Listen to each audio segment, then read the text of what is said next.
Attack on Titan. How is it gonna end? I don't know. But I do have some theories. 2 theories to be exact. First of all, ignore my antenna. It's kind of annoying me. It won't go down. Also, straight off the bat, I want to say I have not seen or read the manga. What the fuck? Straight off the bat, I want to say I haven't seen or read the manga. I have no idea how the show or the manga actually ends. I have never read the manga in general. So all of my theories are based solely around what I have seen in the actual show. So join me while I ramble a little bit.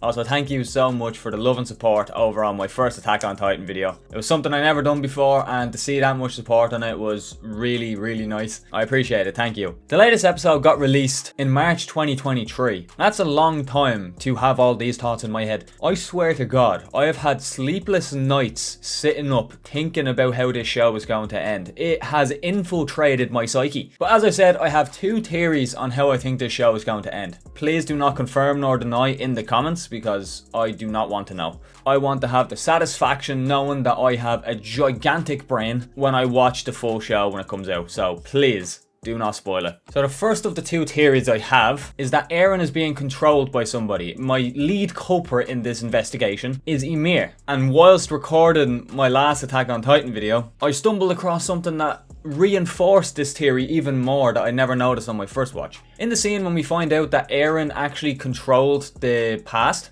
and actually manipulated his father into killing the royal family, when we go back to that like ether place, like Ymir's crib, if you will, when Ymir is about to do the euthanization plan and Eren rips out of his shackles and runs up to her, and then he starts saying to her, "You are not a god, you are not a slave, you are just human." And he has this big epic monologue trying to convince her to give him her power. That was a fucking mouthful. And then Eren himself comes to the realization. He says, "You have been waiting here, haven't you, all this time?" Then he says, "Waiting 2,000 years. The episode title of the first episode is called To You in 2,000 Years, where Eren has a dream, which we later on find out is actually a vision of the future that he ends up forgetting. Kind of showing that Ymir sent Eren a message. Maybe implying that Ymir purposely sent Eren a message so he could come and set her free. But the thing we have to think about here is Ymir is the founder. Ymir is the original Titan. All of the off-brand Titans, you know, like the Armored Titan, the Attack Titan, the Female Titan, all of the above, they are all parts of her because her children ate Ymir and then they each got separate parts of her abilities. Eren's Attack Titan is able to see into the future. We see in the scene just before this that Eren convinced his father. He only showed his father the memories that he wanted him to see. Ymir would have also have that ability to look into the future and talk to her future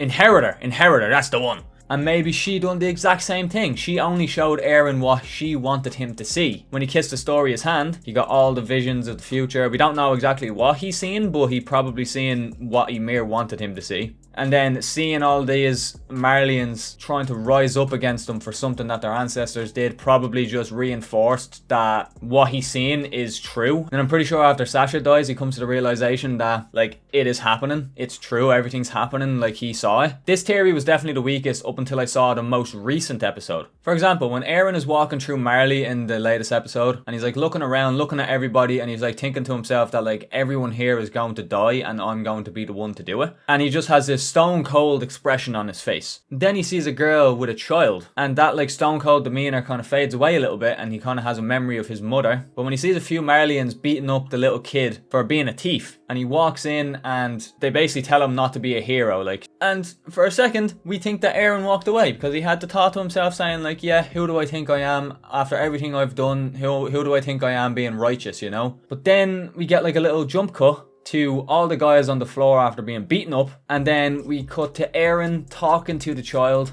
and he is bawling his eyes out, saying he is so sorry. We have that real emotional moment where he's basically apologizing to this kid that he's going to kill him. But we see the Eren we have come to know throughout the entire show. We see Eren, where up until this point we've only saw Stone Cold Steve Austin version of fucking Eren. So I feel like if it's not Ymir manipulating him, I feel like he might have like a kind of split personality type of situation going on. Maybe, say with Rhino when he infiltrated Paradis, and then, you know, you start having the warrior versus the soldier kind of a personality switch. Or it might be a case of, like, say when the royal family, when they inherited the founding Titan, the will of the first king was forced upon them. But maybe that was put in place just so Ymir could not, sneak her way back into power of the founder. That's why it was only strictly royal blood being passed down through generations. Maybe now that Aaron has it, he does not have royal blood, so the founder is free. And throughout the entire last few episodes, you hear him talking about how he's free. Maybe that is Ymir talking through Aaron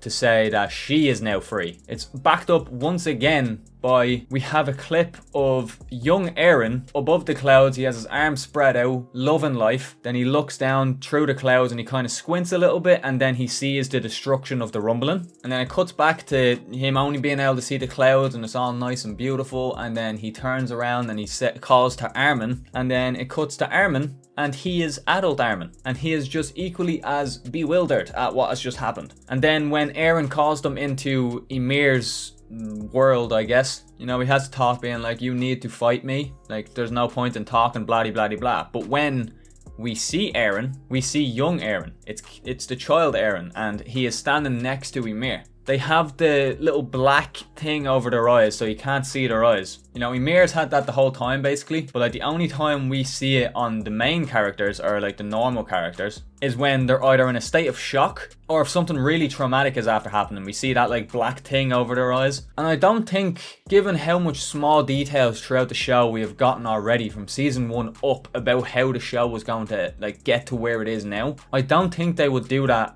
unknowingly. I feel like it's trying to show us or hint us towards this, saying, yeah, Ymir's a bitch. She's just, she's out for blood, basically. Because like the face she has when Aaron realizes it was her is kind of terrifying, because she looks pissed. Maybe she just wants to get revenge on all of the people who enslaved her, forced her to have children with the king, and then even after death, she was forced to live for 2,000 years building titans. So I feel like she might have a little bit of a grudge, just a smidge.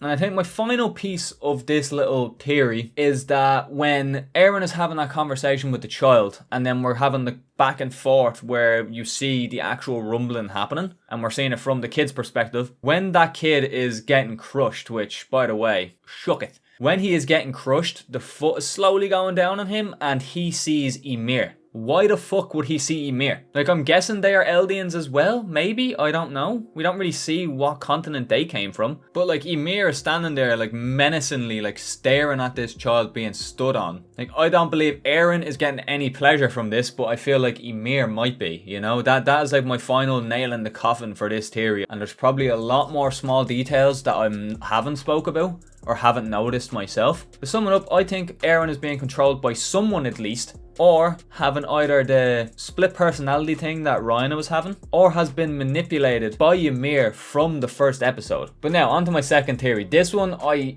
do believe a lot more that this is actually going to happen. From what we know, the first time Aaron knowingly sees the future is when he is kissing Historia's hand. I feel like Aaron is doing this knowing that his friends are going to have to kill him, but in killing him, the world is going to see that the people of Paradise Island are not devils, and they will be seen as heroes instead, therefore giving freedom to his friends. That is the shortened version, okay?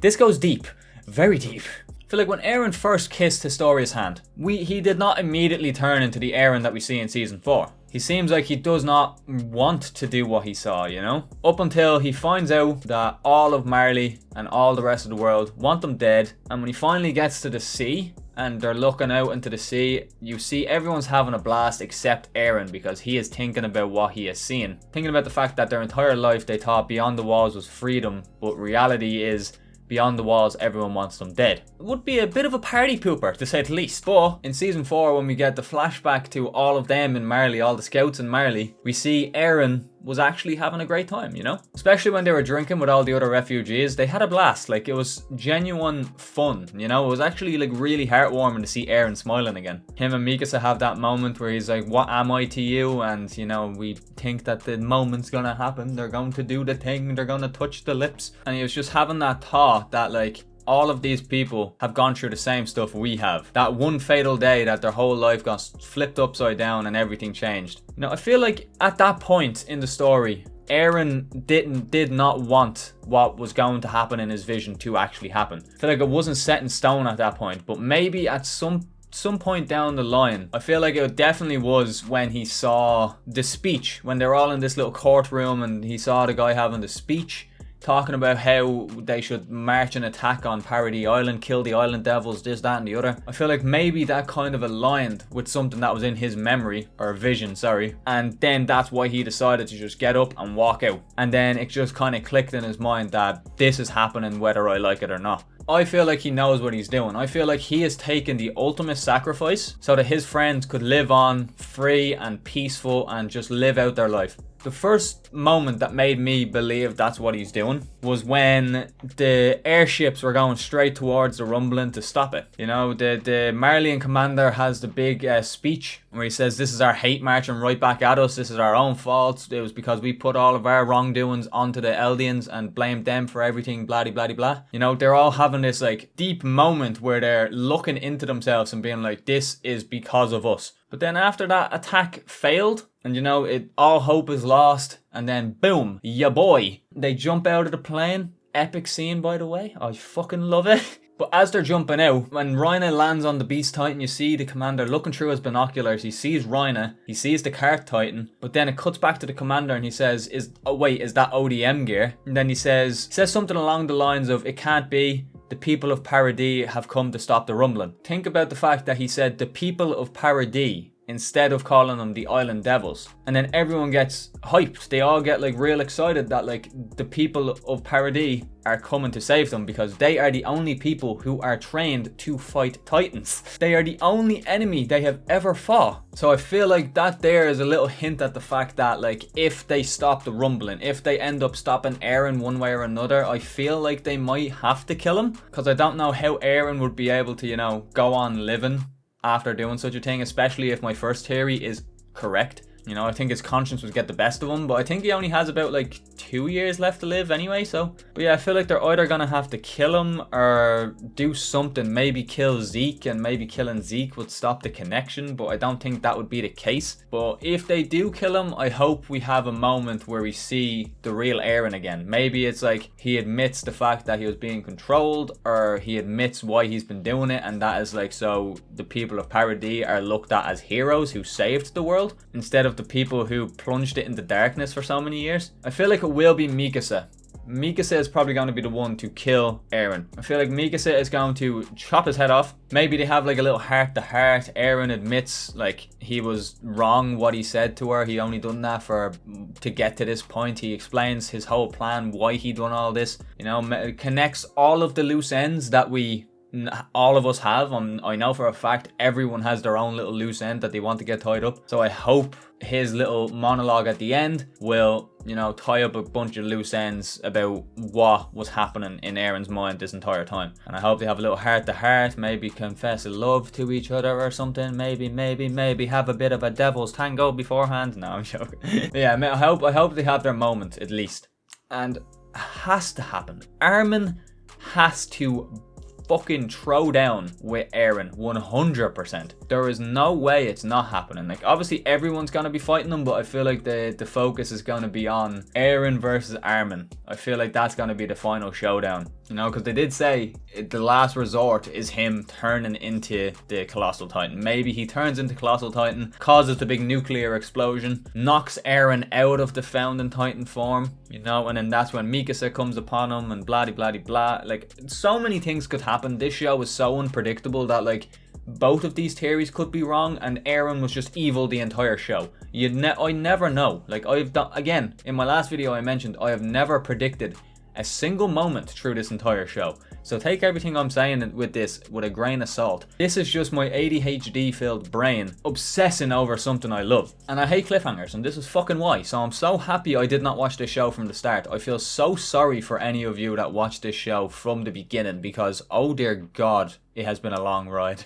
Thank you so much for watching. I know these definitely do have a bit of plot holes in them. But yeah, I hope you enjoyed. But just make sure, please, I can't stress enough, please, not even just for my sake, for anyone's sake who is watching this video who is not seeing the manga. Please do not confirm nor deny what I have said in this video. If anyone wants to drop their theories down below, I'm very happy to have a conversation about Attack on Titan any day of the week. Drop your own theories down below. Drop your own little, you know, takes on my theories maybe. If like you want to add a few things for yourself and, you know, educate me, do it. But yeah, I really want to see your guys' theories because everyone has their own theories about this show. I also want to shout out everyone who commented on my last Attack on Titan video. Thank you all for the support very, very much. But they say, good video, I guess you just forgot to mention the great soundtrack. And I did forget to mention the great soundtrack. The soundtrack was phenomenal, so good. Especially, like, even the one I've listened to recently was when they jumped out of the plane, when they jumped out of the flying boat, if you will. The soundtrack to that gave me fucking goosebumps, bro. Honestly. But yeah, the entire soundtrack throughout the entire show, phenomenal. Thank you for your comment. I'm very sorry I forgot to mention that, and you're right, it definitely does make a difference in the show. And then Safilan, I'm so sorry if I butchered your name, but yeah. Not a single moment from the Uprising arc mentioned. I'm disappointed, but good video. I'm disappointed too, but thank you very much. I'm not gonna lie, I completely forgot about that. I completely forgot when Erwin overthrew the royal family. You know, it was actually just like a fake royal family. I forgot all about that. Like that was a really good moment, but I didn't mention it because it still isn't one of my favorite moments, but it is a really good moment, and I definitely should have at least mentioned it at some point. But yeah, thank you for your comment, I appreciate it. But yeah, with that said, make sure to subscribe. I'm on the road to 500 subscribers. We are 43 away at the moment. With that said, I hope you all have a good day, and yeah, I'll talk to you later.